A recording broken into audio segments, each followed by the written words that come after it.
বিনিয়োগকারী বন্ধুরা আসসালামু আলাইকুম। আশা করি আপনারা ভালো আছেন। অনেকে আমার কাছে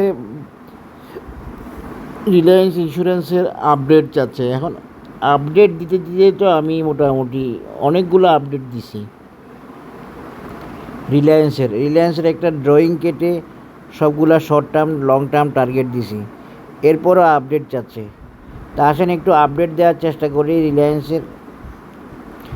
ইন্স্যুরেন্স যেরকম বলছি যা বলছি তা তো করে ফেলতেছেই।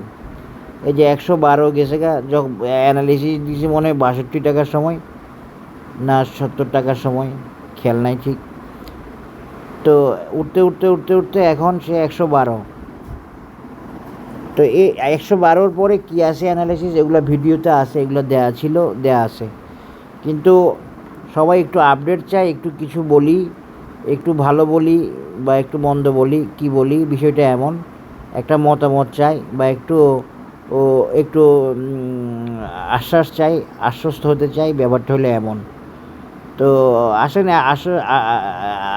আলোচনায় আসি।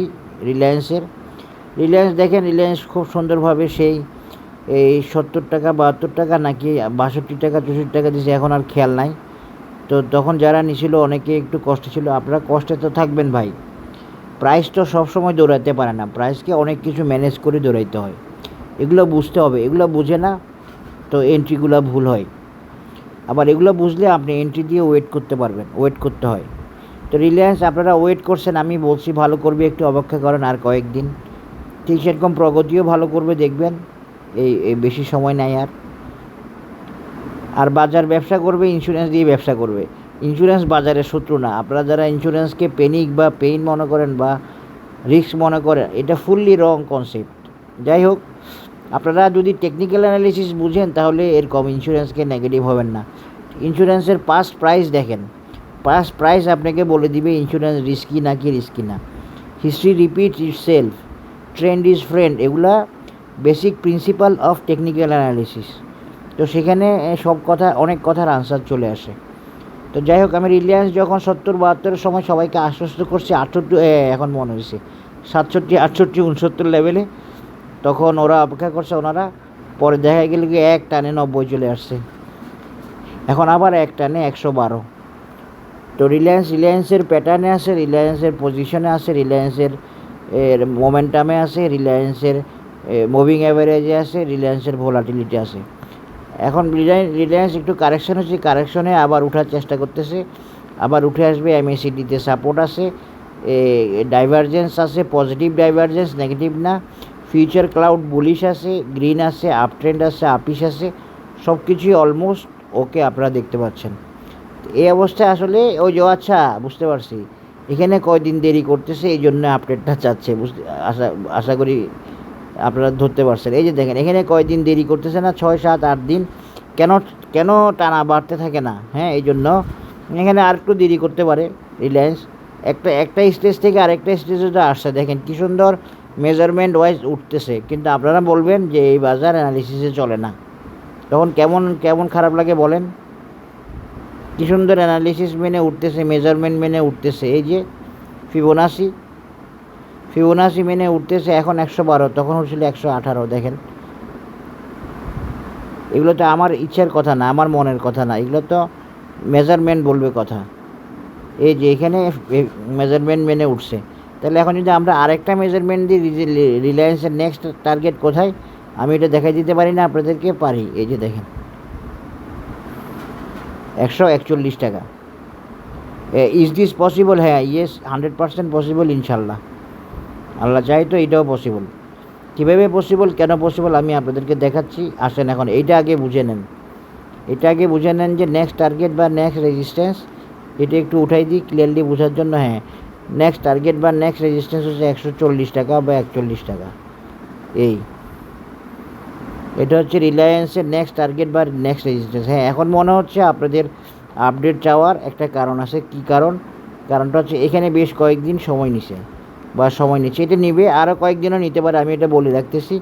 আরও কয়েকদিনে নিতে পারে, এবং সেটা আমি বলে রাখি। রিলায়েন্স স্লো থাকতে পারে, আরও স্লো কতটুকু থাকতে পারে আমি বলি। রিলায়েন্স আরও এতটুকু স্লো থাকতে পারে। এতটুকু পথ স্লো থাকতে পারে। এতটুকু পথ মানে কত? এতটুকু পথ মানে হচ্ছে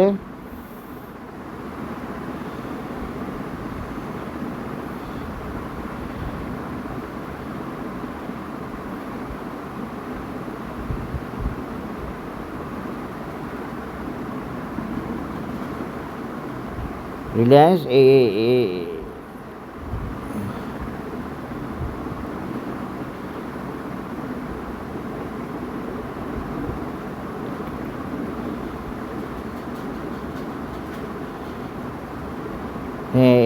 রিলায়েন্স স্লো থাকতে পারে জুনের শেষ নাগাদ পর্যন্ত।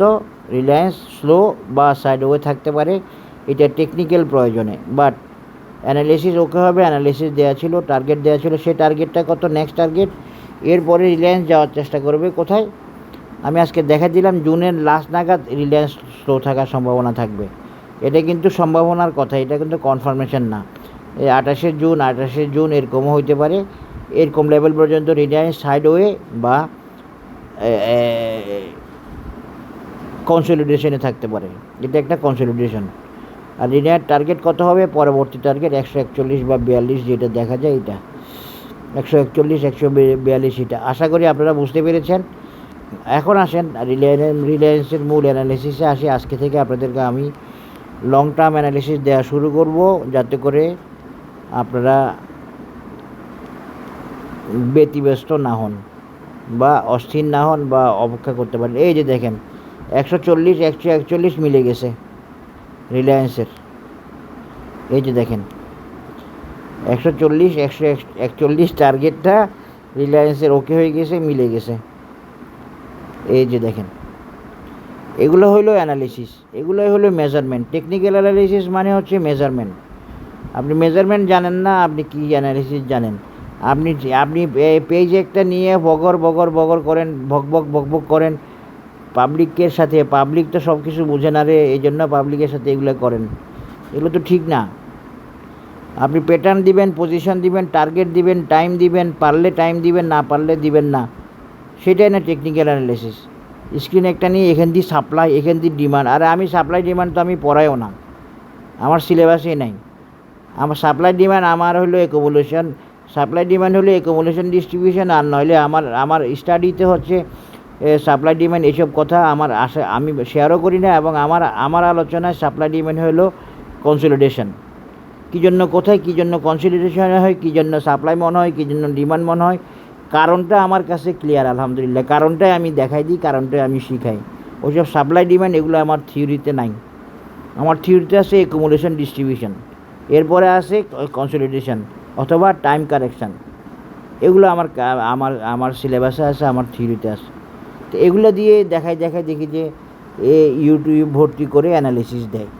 তো একটু আশ্চর্য হই। তবে জনসংখ্যা তো অনেক, কেউ হয়তো উপকার পায় না যে তা না, ওদের দৃষ্টিতে উপকার পায়, তো ওরা ওভাবে ফলো করে। কিন্তু that is not the real system of technical analysis.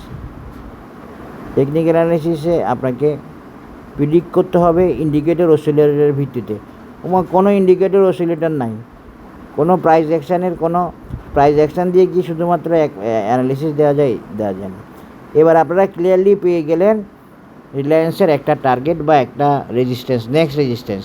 তাহলে রিলায়েন্স এই নেক্সট রেজিস্ট্যান্সে যাওয়ার মাধ্যমে কি করবে? 2022 সালের একটা টার্গেটকে মিট করবে, একটা টপকে মিট করবে, 21 সালের একটা টপকে মিট করবে, এবং সেটার কাছে চলে গেছে। এই রিলায়েন্স নিয়ে তো আমি রেগুলার পজিটিভ বলছি আপনাদেরকে, আপনারা হয়তো ধরতে পারেন না। তখন আপনাদের তো দিন বাড়তে হয়, আজকে কিনলে কালকে থেকে বাড়া শুরু করতে হয়। তাহলে না হলে আমাদের বিনিয়োগকারীদের মনে শান্তি আসে না। অথচ বিনিয়োগ করতে হয় ভেবে চিনতে এবং অপেক্ষা করতে হয়। ইনশাল্লাহ অপেক্ষা করবেন, রেজাল্ট আসবে।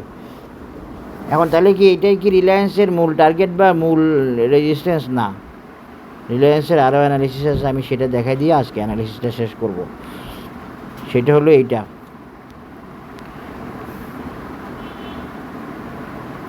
এই 140 লেভেলের পর আমরা রিলায়েন্সকে দেখাচ্ছি একটু ভিন্নভাবে। আমি ক্লাসিক প্যাটার্ন দিয়ে দেখাচ্ছি, এবং এটা একটা সিহর্স প্যাটার্ন।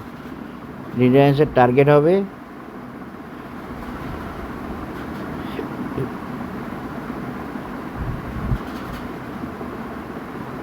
194 টাকা।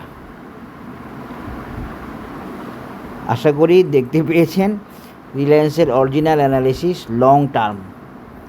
এই লং টার্ম কি অসাধ্য বা অসম্ভব ছিল? অসম্ভব না। এই যে দেখেন, এটা আগের টপের সাথে মিলে গেছে 192 টাকা, 93 টাকা বা 94 টাকা। এটা হচ্ছে রিলায়েন্সের লং টার্ম অ্যানালিসিস, এবং রিলায়েন্স এটা যেতে এত সময় নেবে না, হাতে সময় বেশি নাই। ডিসেম্বর 27ও নেবে না।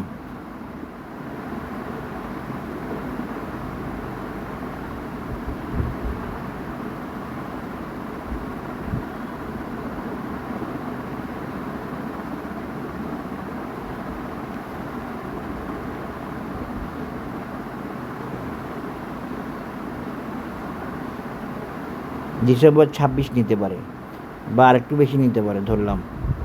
একটানা যাবে না, এখানে যদিও মনে হচ্ছে একটানা, কিন্তু আসলে মার্চ এপ্রিল 27 দেখেন একদম বরাবর বডির সাথে মিলে গেছে। মাশাআল্লাহ, এগুলো হলো অ্যানালিসিস। এটা হচ্ছে রিলায়েন্সের লং টার্ম অ্যানালিসিস। আপনারা বুঝে রাখেন, দেখে রাখেন। এই একটা রেজিস্ট্যান্স হচ্ছে এখানে 140 নেক্সট টার্গেট, তারপরে গিয়ে টার্গেট হচ্ছে 192 লেভেল, বডি ধরলে 192-94 এই লেভেল, এরপরে টার্গেট মিট। আশা করি বুঝতে পেরেছেন রিলায়েন্সের analysis for the period of long term.